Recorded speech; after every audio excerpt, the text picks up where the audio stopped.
우리 이 시간 하나님 말씀 함께 보겠습니다. 우리 오늘 주시는 말씀은 잠언 18장 20절, 21절 두 절 말씀입니다. 잠언 18장 20절, 21절 우리 한 목소리로 함께 읽지요. 시작.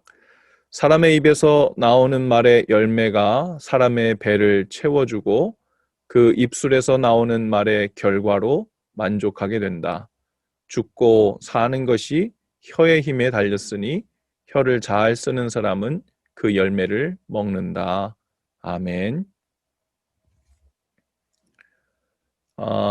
이 땅의 삶이 늘 선택의 연속입니다.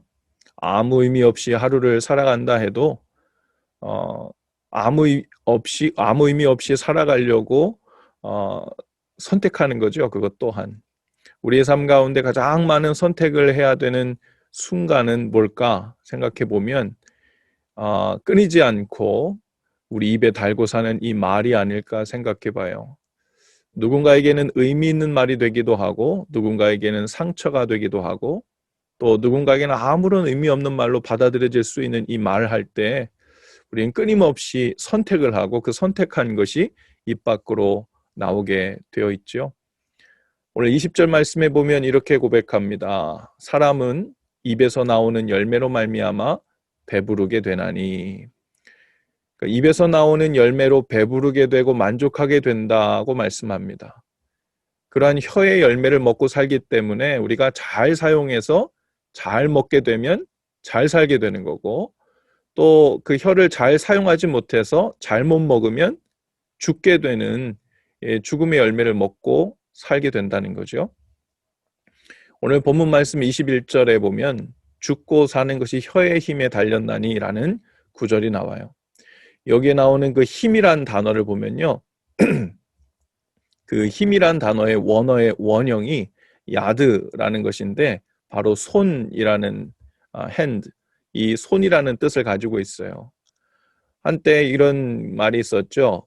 내 손 안에 있소이다. 뭐 이런 말 하잖아요. 그러니까 모든 것이 내 손에 있다. 내가 할 수 있다. 이런 말 하는데 여기서의 문맥상 의미도 비슷합니다. 손은 힘을 상징해요. 내 손 안에 있소이다. 내 혀의 말에 다 달렸다는 말입니다. 예. 성경에 혀를 잘못 사용해서 나쁜 열매를 먹고 살았던 사람들이 정말 많죠. 그 중에서 대표적으로 우리가 이스라엘 백성들의 모습을 한번 살펴보면 좋겠는데 이스라엘 백성들이 출애굽을 했습니다. 2년 정도 지난 어느 날이에요. 이스라엘 백성들이 바란 광야 가데스 바네아에 도착합니다. 이제 그곳은 가나안 땅과 매우 가까운 접경 지역이었어요. 하나님께서는 일찍 약속 주시기를 주저하지 말고 두려워하지 말고 약속한 그 땅을 차지해라 하고 명령하셨습니다.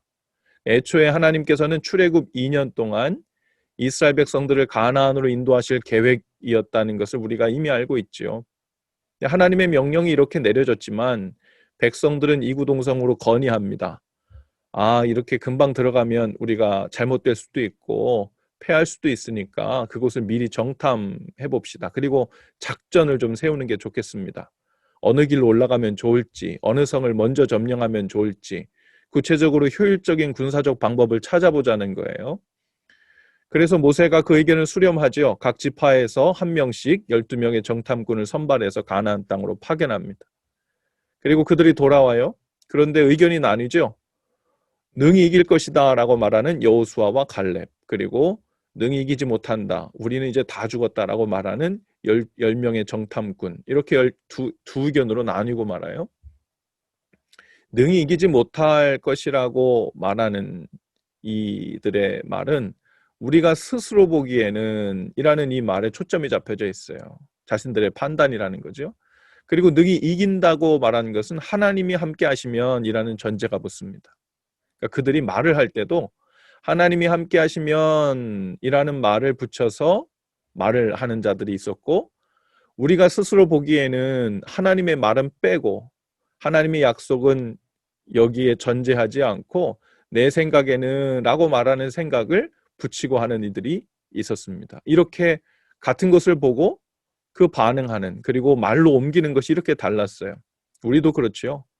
우리가 그 어떤 말을 할 때 밖으로 하나님이 함께 하시면 혹은 내 생각에는 이렇게 말을 붙이지 않아도요. 그 전제가 이미 우리 마음속에서 이미 깔립니다.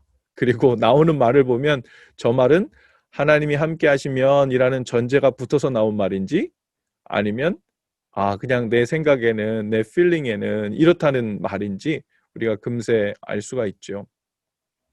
그날 이스라엘 백성들은요, 이 보고를 듣고 어떻게 반응했는지를 보세요. 그들의 말. 일제히 그들은 아우성을 치기 시작했습니다. 백성들이요, 밤새도록 통곡하며 하나님을 원망하고 불평하고 비방했습니다. 차라리 우리가 이집트 땅에서 죽었더라면 더 좋았을 것이다. 이런 말까지 합니다. 하나님이 우리를 미워해서 이집트에서 이곳으로 끌고 왔다. 하나님은 왜 우리를 이 땅에 끌고 와서 칼에 맞아 죽게 하는가? 이집트에는 이 많은 사람들이 묻을 무덤이 없어서 이곳까지 와서 우리를 죽이려고 하는가? 차라리 이집트로 돌아가자. 이런 말들을 계속해요. 그는 그저 솔직한 심정을 토로했을 뿐이라고 말했을지도 모릅니다. 하지만 그것은 그들 마음속에 왜곡과 불신앙이라는 그 솔직한 마음을 입으로 내놓은 거예요. 하나님은 그 백성들의 솔직함이 아니라 그들 속에 지난 2년 내내 원망과 불평을 쏟아놓았던 것과 같이 그것이 불신앙의 열매라고 하나님께서 말씀하십니다. 그리고 그 일로 그들은 가나안 땅을 코앞에 두고도 들어가지 못하고 뒤로 돌아 다시 광야로 들어가 40년을 광야 생활을 하게 된 것을 우리가 알고 있습니다. 그들의 혀의 열매로 그 열매로 그렇게 배부르게 된 겁니다. 우리의 입에서 원망의 말을 하면 원망이 생기게 되고요. 불평의 말을 하면 불평이 우리의 삶을 지배해버리게 됩니다. 많은 사람들이 갖고 있는 오해 중 하나는 우리 입에, 우리 마음에 느끼는 그대로 솔직하게 밖으로 내는 우리 입술은 그런 기능을 할 뿐이다 라고 생각하는데 그렇지 않죠. 솔직한 게 나쁜가요? 라고도 말할 수도 있어요. 그러나 오늘 성경은 이건 솔직의 문제가 아니라는 거예요. 솔직한 것이 나쁜 것이 아니라 혀라는 그 칼을 조심성 없이 함부로 휘두르는 것이 지혜롭지 못하고 하나님 앞에서 합당치 않다는 말이죠. 우리는 이 솔직함이라는 것도 우리가 원하는 때에만 선별적으로 사용하고 있는 것을 우리 스스로 잘 압니다. 우리 마음에는 죄도 있고 부끄러움도 있고 수치도 있고 혈기도 있고 자랑도 있고 심지어는 누군가를 해치고 싶은 마음도 들락날락 거리잖아요. 그런데 그런 마음들이 들락거릴 때마다 전부 솔직함이라는 이유로 다 입 밖에 냅니까? 그렇지 않죠. 그러면 그 사람은 살 수 없을 거예요. 자괴감으로도 살 수 없고 수치스러워도 살 수 없고 사람들을 불편하게 만들 수도 없고 어떤 관계도 맺을 수가 없을 겁니다. 그래서 우리는 솔직함이라는 것을 앞세울 때 보통 나에게 해가 되는 것은 입 밖으로 안 내고 보통 하나님을 향한 원망과 불평이라든지 혹은 사람들에 대한 비난이나 판단하는 말을 솔직함이라는 말로 포장해서 선별적으로 밖으로 내죠. 솔직함과 진실함을 구별해야 합니다. 안전한 바운더리 안에서 우리의 혀가 지혜롭게 사용되도록 해야죠. 이스라엘 백성들이 불평과 원망이 아닌 정말 진실하게 그 마음을 표현할 수 있는 방법은 얼마든지 있어요. 이렇게 얘기할 수 있었을 겁니다. 진실하게 그들의 느낌을 표현한다면 보세요. 하나님의 약속의 말씀은 우리가 익히 알고 있지만 이 10명의 정탐꾼들이 와서 하는 보고를 듣고 있으려니까 걱정이 되어 불안합니다. 저희를 위해 기도를 해주십시오. 저희의 불안함과 두려운 마음이 가라앉도록 하나님께 더 징표를 구해주실 수는 없을까요? 확신을 더해 주십사 구해주시면 어떻겠습니까? 저희의 믿음 없음을 용서하시옵소서. 이게 더 솔직하고 진실한 말이었겠지요. 그런가 하면 말을 잘 관리하고 사용해서 좋은 열매를 먹고 산 사람들도 성경에 아주 많은데 그중에 대표적으로 우리가 다윗을 들 수 있습니다. 다윗처럼 여러분 억울한 사람이 어디 있어요? 아무 잘못도 없는 자신을 이 사울 왕은 시기하고 질투합니다. 그래서 밥 먹다가 말고 갑자기 창을 던져서 다윗을 죽이려고도 하고요. 신하들과 모략을 꾸며서 자신을 죽일 계획을 하고 있다고 뒤집어 씌우기도 합니다. 다윗은 광야길로 도망가는 신세가 되죠. 몇 번이나 사울을 죽일 수 있는 기회가 있었어요.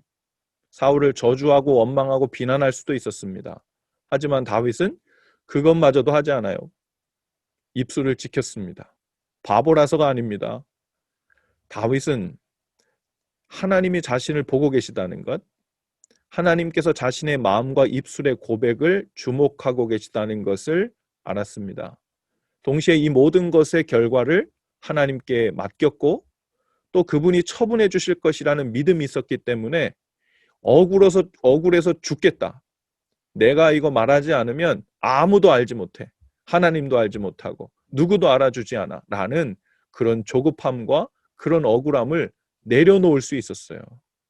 그러니까 비난하고 원망하고 저주하는 일을 입 밖으로 내지 않을 수 있었던 거죠. 사실 그것은 입술을 잘 관리했다기보다는 하나님을 향한 믿음에서 나온 것입니다.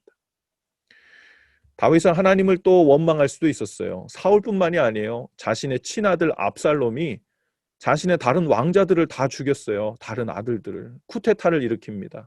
그리고 자신을 죽이려고 또 군사들을 보내요. 그리고 또 광야로 또 도망 들어갑니다. 야, 하나님 정말 너무하신 건 아닌가요? 하고 하나님께 원망하고 불평할 수 얼마든지 있겠지요. 시편에 자신의 심정을 토로를 하지만 입술로 범죄하진 않습니다. 오히려 여호와는 나의 목자시니 내게 부족함이 없습니다. 내가 사망의 음침한 골짜기로 다닐지라도 주님께서 저를 보호하십니다라는 고백을 하고 있죠. 다윗은 자신이 단속한 그 입술의 열매를 먹고 삽니다. 이스라엘 왕들 중에 다윗은 왕 중의 왕으로 추대되고요. 그래서 이스라엘 국기에도 다윗의 별이 그려져 있을 정도죠. 메시아는 다윗의 자손에서 나올 것이고 다윗의 마음으로 영원히 다스릴 것이라고 이야기합니다. 다윗은 하나님의 마음에 합한 자였고 그 하나님의 마음대로 입술의 열매를 선한 열매를 맺고 입술을 지킨 사람이었죠. 우리의 혀에 좋지 않은 특성들에 대해서 성경이 뭐라고 얘기하고 있는지 몇 가지 좀 살펴보면 좋을 것 같아요. 시편 52편 4절에 보면 간사한 혀여 너는 남을 해치는 모든 말을 좋아하는도다 라고 했어요. 이 혀는요 남을 해치는 말을 좋아한다는 거예요. 그래서 혀가 말하고 싶은 대로 그냥 두면 그게 정상적인 게 아니라는 겁니다. 또 예레미야 9장 8절에 보면 혀는 죽이는 화살이라 그랬어요. 그들의 혀는 죽이는 화살이라 거짓을 말하며 입으로는 그 이웃에게 평화를 말하나 마음으로는 해를 꾸미는도다. 이 속을 후벼 파고 마음을 상하게 하는 것이 혀의 특징입니다. 또 시편 57편 4절에 보면요. 내 영혼이 사자들 가운데서 살며 내가 불사르는 자들 가운데 누웠으니 곧 사람의 아들들 중에라. 그들의 이는 창과 화살이요 그들의 혀는 날카로운 칼 같도다 라고 했어요. 혀가 자신과 사람들을 치명적 상처를 주고 피 흘려 죽게 할 수 있는 날카로운 칼이라는 것을 안다는 거예요. 여러분, 이 혀가 날카로운 칼이라는 것을 아는 사람은 그것을 조심히 다루려고 조심히 들고 다니려고 종일 주의하게 되죠. 근데 그것에 대한 인식이 없으면요. 무엇과 같아요? 아주 날카로운 회칼이나 면도칼 같은 커다란 것을 면도칼과 같은 날카로움인데 아주 커다란 칼이죠. 그 칼을 손에 들고 조심성 없이 함부로 휘두르고 다니는 것과 같아요. 손을 막 휘젓고 다니는 거예요. 날카로운 칼을 조심하지 않고 손에 쥐고 막 들고 다니면 어떻게 되겠어요? 당연히 이곳저곳 찌르고 베고 자르고 이렇게 다니게 되겠죠. 심지어는 자신의 다리든 팔이든 자기 자신을 막 찔려가지고 피가 여기저기서 흥건한데도 알지 못하는 겁니다. 로마서 3장 13절 말씀에 보면 또한 이렇게 고백합니다. 그들의 목구멍은 열린 무덤이요 그 혀로는 속임을 일삼으며 그 입술에는 독사의 독이 있고 라고 했어요. 이 목구멍이 열린 무덤과 같대요. 입만 열었다 하면 사람들의 마음을 낙심하게 하고 진을 빼놓고 그 마음들을 다 죽이며 돌아다닌다는 겁니다. 우리의 입이 열려질 때마다 주위의 사람들이 얼마나 죽어나가는지를 만일 가상 영상으로 이렇게 안경 쓰고 볼 수 있다면 정말 그 모습이 어떤 모습일까 아주 가관일 것입니다. 또 혀는 작지만 불을 내어 다 태워버리는 무서운 것이라고 야고보서 3장 5절은 이야기합니다. 반면에 혀를 잘 사용하는 자는 이 날카로운 칼로 찌르는 것 같이 함부로 말하지 않고 양약과 같은 말을 하게 된다고 잠언 12장 18절에서 이야기해요. 칼로 찌름같이 함부로 말하는 자가 있거니와 지혜로운 자의 혀는 양약과 같다. 약을 발라주는, 상처 입은 사람들을 치료해주는 그런 말을 한다는 거예요. 허물을 들추거나 비방하지 않는다는 것도 볼 수 있어요. 시편 15편 3절인데요. 그의 혀로 남을 허물하지 아니하고 그의 이웃에게 악을 행하지 아니하며 그의 이웃을 비방하지 아니하며 라고 했어요. 또 날카로운 칼과 같은 것이 아니라 우리의 혀는 부드러운 붓과 같은 역할도 한다고 이야기합니다. 시편 45편 1절입니다. 내 마음이 좋은 말로 왕을 위하여 지은 것을 말하리니 내 혀는 글솜씨가 뛰어난 서기관의 붓끝과 같도다. 이렇게 이야기합니다. 여러분, 먼저 하나님께서 우리에게 혀를 주셨는데 하나님은 또한 우리에게 그 혀를 잘 사용하도록 힘을 주시고 지혜를 주시는 분이심을 아실 수 있기를 바라요. 시편 139편 4절에 보면 혀와 관련해서 이런 말씀이 있어요. 여호와여 내 혀의 말을 알지 못하시는 것이 하나도 없으시니이다. 하나님은 알지 못하는 것이 하나도 없다는 고백. 거기에 우리의 혀가 그것을 알 때 어떻게 반응해야 될지를 이야기하죠.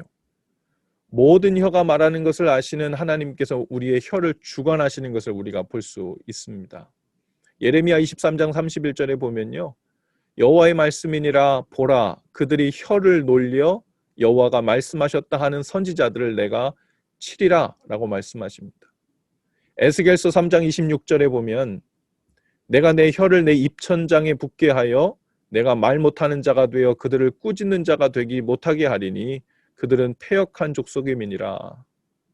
여러분, 하나님께서 악한 열매를 맺는 그 혀, 제어되지 못하고 많은 상처를 내며 나가는 그 혀를 얼마나 싫어하시는지에 대해서 이렇게 우리에게 말씀하고 계세요. 이제 하나님께서 우리에게 혀를 주셨는데 그 혀를 잘 관리할 수 있도록 어떤 능력으로 도와주시는가에 대한 이야기를 몇 가지 살펴봅시다. 모세가요 하나님께 아뢰는 그 장면을 여러분 잘 아실 겁니다. 출애굽기 4장 10절에 보면 모세가 여호와께 아뢰되 오 주여 나는 본래 말을 잘 하지 못하는 자니이다. 주께서 주의 종에게 명령하신 후에도 역시 그러하니 나는 입이 뻣뻣하고 혀가 둔한 자니이다. 이랬던 모세가 하나님께서 만지시고 하나님께서 훈련시켜 주시고 또 하나님을 신뢰하는 삶으로 점점점 깊이 들어가다 보니까 어떻게 변화됩니까? 백성들 앞에서요 얼마나 말을 잘하는 사람으로 변화되는지 몰라요. 그냥 달변가가 아니라 하나님의 마음으로 말하는 자가 됩니다. 특별히 우리가 성경 중에 신명기는요 모세가 죽기 전에 이스라엘 백성들에게 한 고별 설교문이에요. 34장짜리 설교문이에요. 그 모세가 그 긴 설교를 얼마나 조리 있게 믿음의 근거에서 하나님의 뜻 안에서 말을 하고 있는지 모릅니다. 마가복음 7장 34절, 35절에 보면 예수님께서 행하셨던 기적 이야기가 하나 나오는데요. 예수께서 그 사람을 따로 데리고 무리를 떠나서 손가락을 그의 양귀에 넣고 침을 뱉어 그의 혀에 손을 대시며 하늘을 우러러 탄식하시며 그에게 이르시되 에바다 하시니 이는 열리라 하는 뜻이라. 그의 귀가 열리고 그의 혀가에 맺힌 것이 곧 풀려 말이 분명하여졌더라 라고 하셨어요. 여러분 이러한 하나님의 역사로 혀가 풀리는 것을 보게 됩니다. 처음부터 말하지 못하게 된 것이 아니지만 한동안 말을 못하게 되었던 세례 요한의 아버지였던 사가랴가 혀가 풀려 말하게 되는 장면이에요.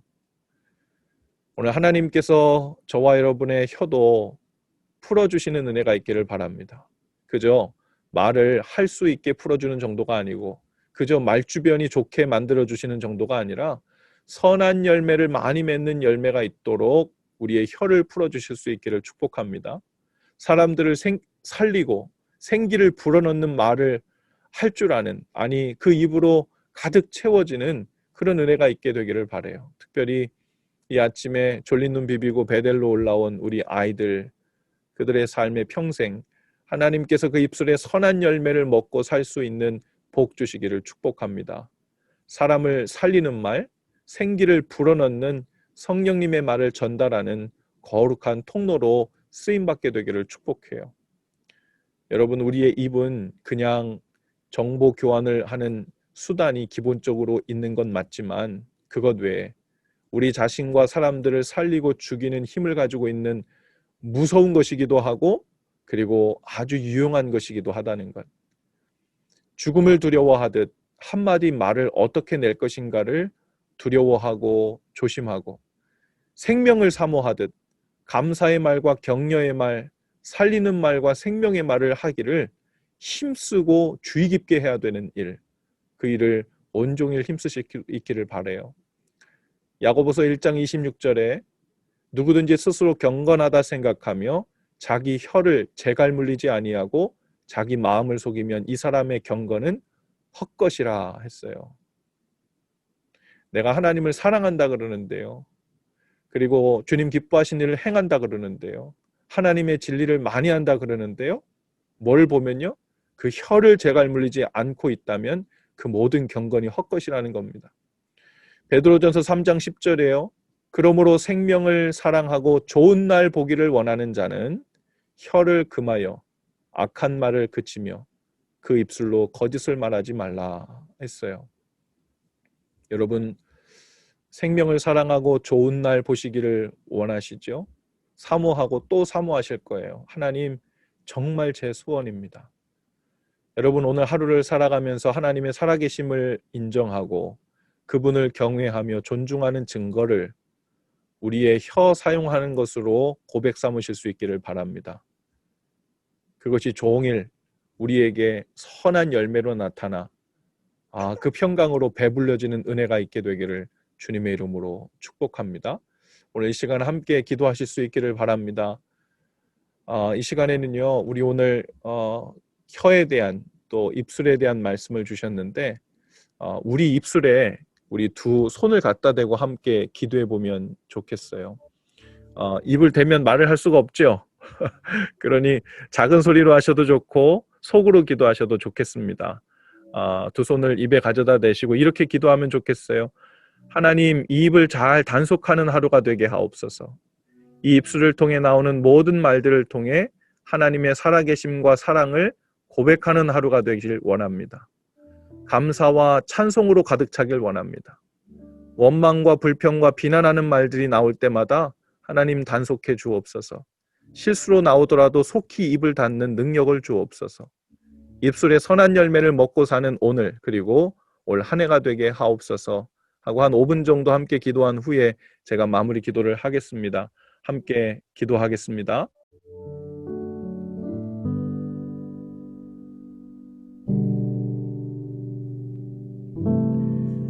귀하신 주님, 오늘 하루